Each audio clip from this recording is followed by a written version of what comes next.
जैसे आपके पास जब फैमिलीज आती है डिवोर्स के लिए, तो आपका ये एक सलाह नहीं होता कि यार एक बार म्यूचुअली कंसल्ट कर लो, चुपचाप यदि नहीं, निकल। ये फर्स्ट ड्यूटी है हमारी। हम्म।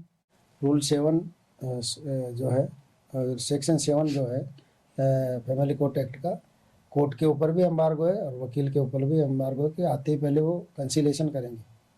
हम तो यही कहते हैं भाई आप देखो एक बार और विचार करो, अगर पानी सर से नहीं गुजरा हो तो एक बार कोएबिशन का ध्यान रखो, उसको मेंटेन रखो। और जिनके बच्चे हो जाते हैं उनको तो हम बड़ा इमोशनली कहते हैं कि आप दोनों के ईगो और आपके इमोशंस को जो है साइड में रखो, इस बच्चे के वेलफेयर को देखो जिसको आपने दोनों ने दुनिया में ला के खड़ा कर दिया। आप दोनों में से एक भी अलग होगा तो एक तरफ से अनाथ हो जाएगा। और इस बात को कई विचार करते हैं और फिर वो डिवोर्स से बाद घर चले जाते हैं बिना डिवोर्स लिए।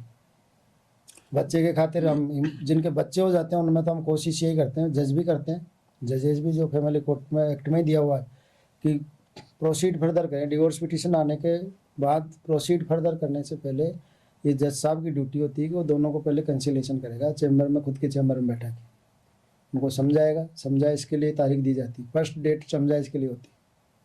ऐसा नहीं, जो इंडियन कल्चर है, जो हिंदू मैरिज एक्ट बना वो अपने जो रूढ़ियाँ हैं, अपने जो कस्टम्स है, उसी के बेसिस पे कानून बनता है। कानून बनने का यही जो कानून बनने के जो सिद्धांत है वो यही है कि जो समाज में प्रचलित अच्छी चीज़ें हैं उन अच्छी चीज़ों को कानून में कन्वर्ट कर देंगे। तो कोई आदमी म्यूचुअल सेपरेट हो रहा है और एक लड़के सेपरेट हो रहा है, तो दोनों में डिफरेंस क्या होता है? डिफरेंस यही होता है, म्यूचुअल में तो भाई ठीक है, हम दोनों के विचार नहीं मिल रहे और आपस में डिसाइड कर लेते थे we have to get divorce, dissolve our marriage.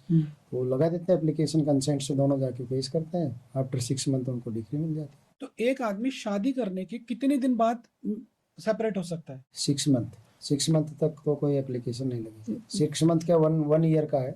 1 year तो उसमें डिवोर्स पिटीशन लग नहीं सकती, और आफ्टर 1 ईयर डिवोर्स पिटीशन लगेगी, वो भी 6 मंथ के पीरियड के बाद डिसाइड होगी। हालांकि उसको रिलैक्सेशन करने लग गया आजकल कोर्ट्स में, इस तरह के जजमेंट्स आ गए कि क्यों, अगर वो रहना ही नहीं चाहते, दोनों एग्री है तो छोड़ो, अपन के कोर्ट ज़्यादा दिमाग लगे, एक बार समझाने का उनको चांस दे दो। समझाने का जो कोर्ट की जो लॉ की रिक्वायरमेंट है उसको फुलफिल करने के लिए फर्स्ट डेट को उनको कंसिलेशन के लिए बैठाते हैं और सेकंड डेट पे डिवोर्स दे देते हैं। एलिमनी कैसे डिसाइड होती है? Alimony status of the spouse के हिसाब से होती है।